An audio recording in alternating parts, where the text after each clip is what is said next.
तो क्या अगले 24 घंटे के भीतर नीतीश सरकार में से एक का विकेट गिरने जा रहा है? जी हां, एनडीए वाली जो बिहार की नई नवेली सरकार है, जिसने मात्र अपने 11 दिन पूरे किए हैं, उसका पहला विकेट गिर सकता है।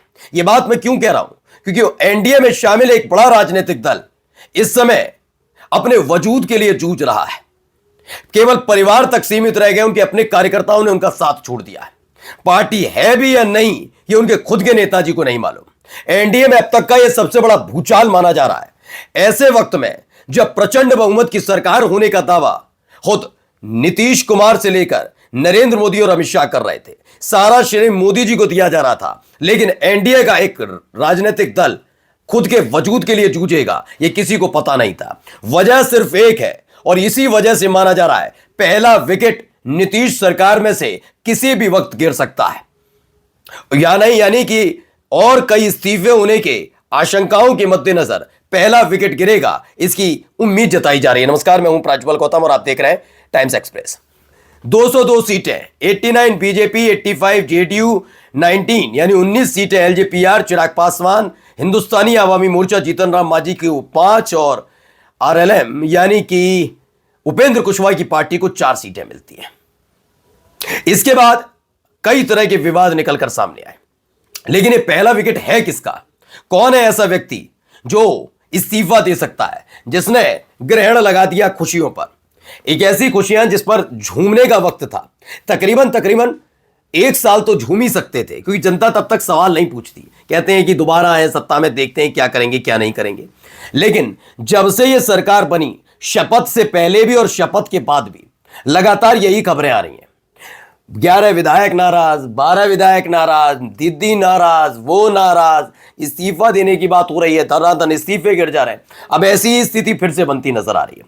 हमने आपको दिखाया था कि उपेंद्र कुशवाहा की पत्नी स्नेहलता कुशवाहा चुनाव जीत जाती है। जनता, वहां की जो जनता है सासाराम की, वो कहती है कि हां, हमने जिताया ही इस उम्मीद के साथ था कि अगर एनडीए की सरकार बनेगी तो कम से कम एक मंत्री पद आएगा, और वो कम से कम मालूम है, पहले से तय है। इन बड़े बड़े नेताओं के बारे में पता है, ये नैतिकता दूसरों को सिखाते हैं, जब अपने पर आती है तो परिवारवाद में चले जाते हैं। फिलहाल वो स्नेहलता कुशवाहा यानी अपनी पत्नी को मंत्री बनाएंगे, लेकिन ऐसा किया नहीं। उन्होंने अपने बेटे को बनाया, जिससे उनकी पार्टी की दूसरी पंक्ति के सारे नेताओं ने इस्तीफा दे दिया। अब ये जो पूरी की पूरी पार्टी आरएलएम, वो किसकी रह गई? सिर्फ पिता, पुत्र, उनकी पत्नी जी की। मतलब 3 ही है इस समय चेहरे, उसके अलावा चेहरा ही नहीं बचा इनके पास, और 3 विधायक वो भी हैं। खैर, अब एक बार फिर से वैसा ही कुछ हुआ। रालोमू राष्ट्रीय लोक मोर्चा में भूकंप, पूरी इकाई हुई भंग। उपेंद्र कुशवाहा ने क्यों उठाया इतना बड़ा कदम? क्या हो रहा है पहले मैं समझिए। बिहार चुनाव 2025 में रालोमू ने बेहतरीन प्रदर्शन किया था, जहां 6 सीटों पर चुनाव लड़ी थी, 4 जीती। लेकिन इस कुछ दिनों से पार्टी की कलह खुलकर उजागर हो रही है। कुछ दिन पहले 2 प्रमुख नेताओं ने पार्टी से इस्तीफा दिया, नहीं 2 ने नहीं दिया था, कई नेताओं ने दिया था। इसके बाद रविवार को पार्टी प्रमुख उपेंद्र कुशवाहा ने संगठन भंग किया। माना जा रहा है कि बेटे दीपक प्रकाश को मंत्री बनाने का विवाद गहराया है और पार्टी में असंतोष बढ़ गया है। इसे जरा दूसरे लिहाज से भी समझिएगा कि क्यों है। उपेंद्र कुशवाहा समझ गए कि जो उन्होंने एक कदम पहला उठाया, कि किसी को पता ही नहीं था कि उनके बेटे दीपक प्रकाश को भी नहीं पता था कि वो मंत्री बनने जा रहे हैं। डैडी ने कान में फूका, जाओ जाकर मंच पर चढ़ जाओ, जो कहें राज्यपाल महोदय उसी को दोहरा दो, मंत्री बन जाओ। इसी को देखकर राष्ट्रीय लोक मोर्चा में नाराजगी आई। राष्ट्रीय लोक मोर्चा में नाराजगी ये थी कि उनको भी पता था, जिन नेताओं ने इस्तीफा दिया, सबको पता है कि नैतिकता कितनी है नेताओं में, उनके राष्ट्रीय अध्यक्ष में कितनी है। उन्हें मालूम था अपनी पत्नी को ही बनाएंगे। उन्होंने कहा पत्नी को बनाओ, क्योंकि विधायक जीती बनी है भाई, वो विधायक बन के जीती। लेकिन ये क्या, ना एमएलए ना एमएलसी, ना पार्टी के लिए कुछ भला किया इस आदमी ने, आपके बेटे ने। उनको कैसे आपने मंत्री बना दिया? तो इस्तीफा हो गया। अब ये उपेंद्र कुशवाहा समझ गए ये दौर रुकने वाला नहीं है। अपने पूरे कार्यकाल में उपेंद्र कुशवाहा की जब से पार्टी बनी है, ये सबसे बेहतरीन प्रदर्शन है आरएलएम का। और इतना बेहतरीन प्रदर्शन होने के बाद अगर इस्तीफे की हालत आ जाए, भूचाल आ जाए, तो एक कदम तो उठाना ही पड़ेगा। माना जा रहा है कि उन्होंने अपनी पूरी इकाई की जो है, ये जो पूरी इकाई जो भंग की है, वो इसलिए की है कि नए सिरे से न केवल लोगों को जिम्मेदारी दी जाएगी, बल्कि यह समझने की कोशिश की जा रही है कि क्या वाकई उपेंद्र कुशवाहा ने जो अपने बेटे को बनाया, मंत्री बनाया, उससे बगावत इस कदर है कि उनकी पार्टी पूरी तरह से बिखर जाएगी। इस पर वो गौर कर रहे हैं, और अगर ऐसा है तो हो सकता है वो अपने बेटे से इस्तीफा दिलाकर अपनी पत्नी को मंत्री बनवाए। ये माना जा रहा है, ये सियासी गलियारे में खबर चल रही है। अब इस बगावत को ज्यादा और झेल नहीं पाएंगे।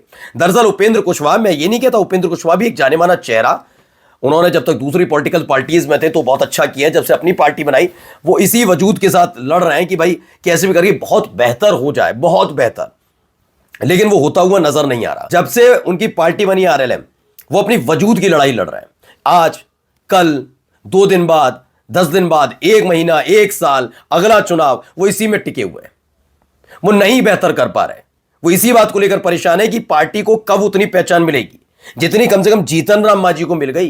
कम से कम चिराग पासवान जैसी तो नहीं मिल पाएगी। क्लियर बताऊं, चिराग पासवान का अलग ऑरा है, उनके पिता की वजह से भी और उनके काम करने की वजह से भी। एनडीए के अंदर की बात कर रहा हूं, तो आरएलएम अपने वजूद के लिए लड़ रहा है। उपेंद्र कुशवाहा जैसे एक सीनियर नेता अगर अपने सियासी वजूद के लिए लड़ते नजर आए तो यकीन मानकर चलिए हालत क्या है। और अपनी पार्टी, उनकी पार्टी ने जब पहली दफा, अब उनकी पार्टी के साथ पहली दफा अपने बेहतरीन प्रदर्शन किया इतिहास में, तब तो और नाराजगी हो जाएगी।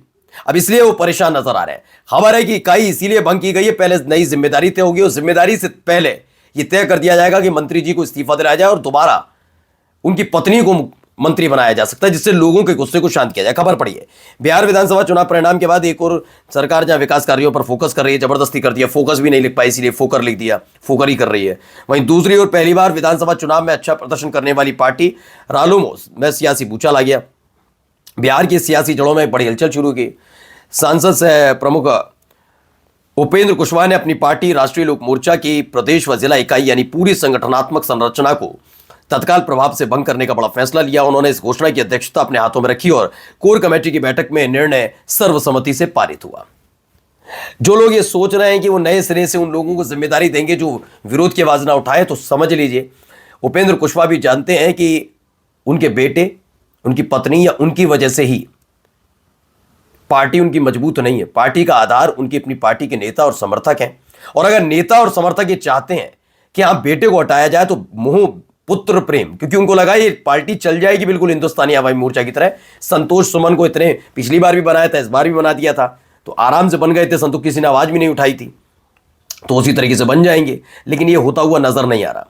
पहला विकेट दीपक प्रकाश का किसी भी वक्त गिर सकता है, ये खबर निकल कर आ रही है। और ये खबर यहां से अगर शुरू हुई तो यकीन मानकर चलिए अगली बारी हिंदुस्तानी आवामी मोर्चा की तरफ से भी आ सकती है कि संतोष सुमन के खिलाफ भी मोर्चा खोल दिया गया है, जो इतने दिनों से हिंदुस्तानी आवामी मोर्चा के शांत बैठे हुए हैं। क्योंकि जो 5 विधायक जीते हैं उनमें से एक ही है जो उनकी समधन है। बाकी अगर देखा जाए तो ज्यादातर ऐसे लोग हैं जो पार्टी के लिए मेहनत करते हैं हिंदुस्तानी आवामी मोर्चा के लिए। यानी उपेंद्र कुशवाहा ने एक कदम उठाया, दूसरा कदम संतोष सुमन का भी हो सकता है। फिर तो कई सारे नेताओं की फहरिस्त है जो मंत्री तो बने, लेकिन इसलिए क्योंकि उनके डैडी उसी पार्टी के कद्दावर नेता है। क्या एक एक करके ऐसे ही इस्तीफे गिरेंगे। नमस्कार।